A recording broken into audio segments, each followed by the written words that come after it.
कभी कभी ऐसा लगता है ना, अब नहीं सहा जाता, अब बस हो गया, अब कुछ भी अच्छा नहीं लग रहा। मन जैसे चिल्ला उठता है, अब नहीं सहा जाता। ऐसा क्यों होता है? जब सारी दुनिया से लड़ने वाला मन खुद से हार जाता है, तब भीतर से यह आवाज आती है, अब नहीं सहा जाता। मेरे प्रिय आत्मन, यह आवाज दुर्बलता की नहीं, यह पुकार है जागृति की। यह वह पल है जब तुम्हारा मन थक कर तुम्हें भीतर खींचने की कोशिश कर रहा है। तुम समझते हो कि अब तुम टूट रहे हो, पर वास्तव में उसी पल तुम्हारा पुराना मन टूटता है और एक नई चेतना जन्म लेती है। हम सबके जीवन में ऐसे पल आते हैं जब रिश्ते टूटते हैं, विश्वास डगमगाते हैं, जब मेहनत के बाद भी परिणाम नहीं मिलता, जब कोई अपनेपन में चोट करता है, जब संसार से अपेक्षा होती है और जवाब में केवल मौन मिलता है। तब भीतर की पीड़ा कहती है, अब नहीं सहा जाता। पर मैं तुमसे कहता हूँ, जब मन कहे अब नहीं सहा जाता, उसी पल ध्यान में बैठ जाना। सांस को देखना शुरू कर दो, क्योंकि उस समय जो टूट रहा है वह तुम नहीं हो, वह तुम्हारा झूठा अहंकार है, तुम्हारा बना हुआ व्यक्तित्व है। और ध्यान भी वही कला है जो हमें अपने असली स्वरूप में ले जाती है। मन की सहन शक्ति की सीमा होती है, आत्मा की नहीं। मन थकता है, आत्मा नहीं थकती। मन रोता है, आत्मा शांत नहीं रहती है। मन भागता है, आत्मा साक्षी बनी रहती है। इसलिए जब मन कहे अब नहीं सहा जाता, तब जान लेना तुम्हारे भीतर की आत्मा बोल रही है, अब मुझे पहचानो। जब तक संसार की अपेक्षाओं में उलझे रहते हैं, हम दुखी होते हैं, पर जैसे ही हम साक्षी बनकर देखना शुरू करते हैं, मन धीरे धीरे शांत होने लगता है। मन को केवल एक ही दवा चाहिए, वो है जागरूकता। साक्षी भाव ही सबसे बड़ा समाधान है। कभी कभी भगवान हमें कठिन परिस्थितियों में इसलिए डालते हैं ताकि हम भीतर उतरे, क्योंकि जो भीतर उतर गया वह कभी बाहर की परिस्थितियों में नहीं मिलता। तुम्हें लगता है तुम संकट में हो, पर वास्तव में ईश्वर तुम्हें भीतर की शक्ति से मिलवा रहा है। साधना का अर्थ यही है, जब मन टूटे तब भी हम देखने वाले बने रहे, जब पीड़ा उठे तब भी हम साक्षी बने रहे, जब जीवन हमें परखता है तब भी हम भीतर टिके रहे, और तभी शांति आती है।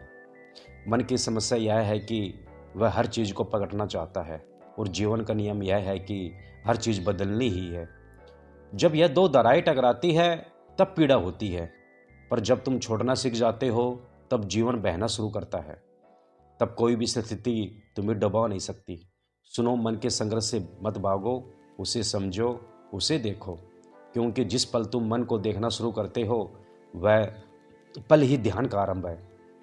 तुम्हें लगता है मन तुम्हारा दुश्मन है, पर मन तो केवल एक बालक है जो तुम्हारा ध्यान चाहता है।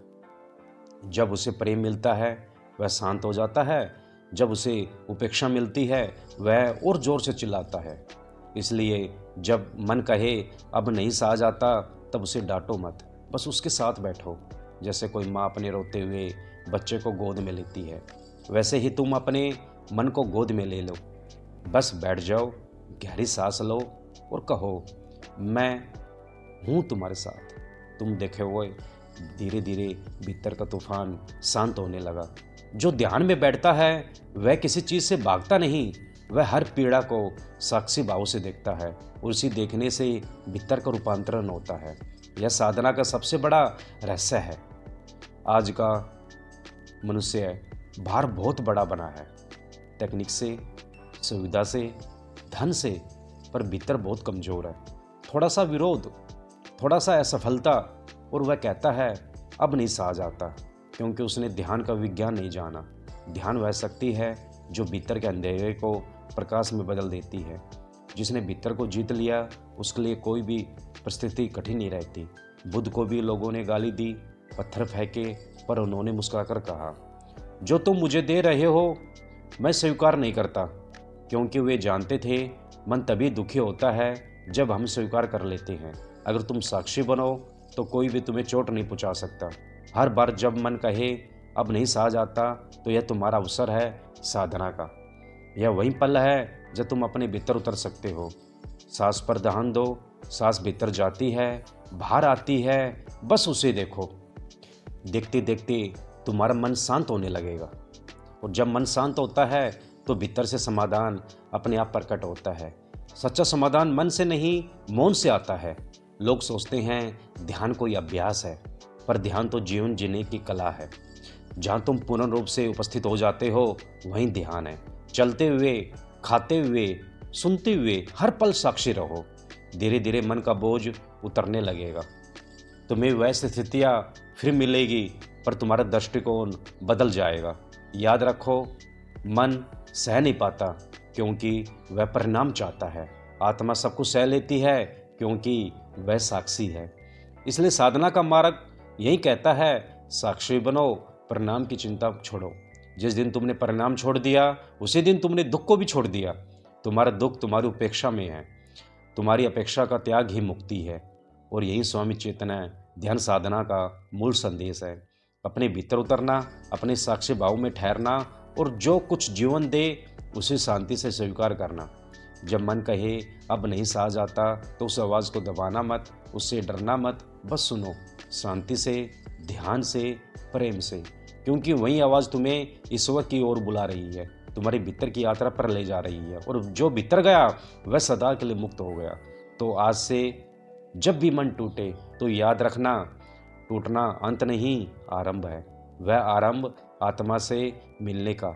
ध्यान में बैठो, स्वयं को देखो, अपने भीतर की मौन चेतना को पहचानो। यही है सच्चा समाधान, यही है स्वामी चेतना ध्यान साधना का सार।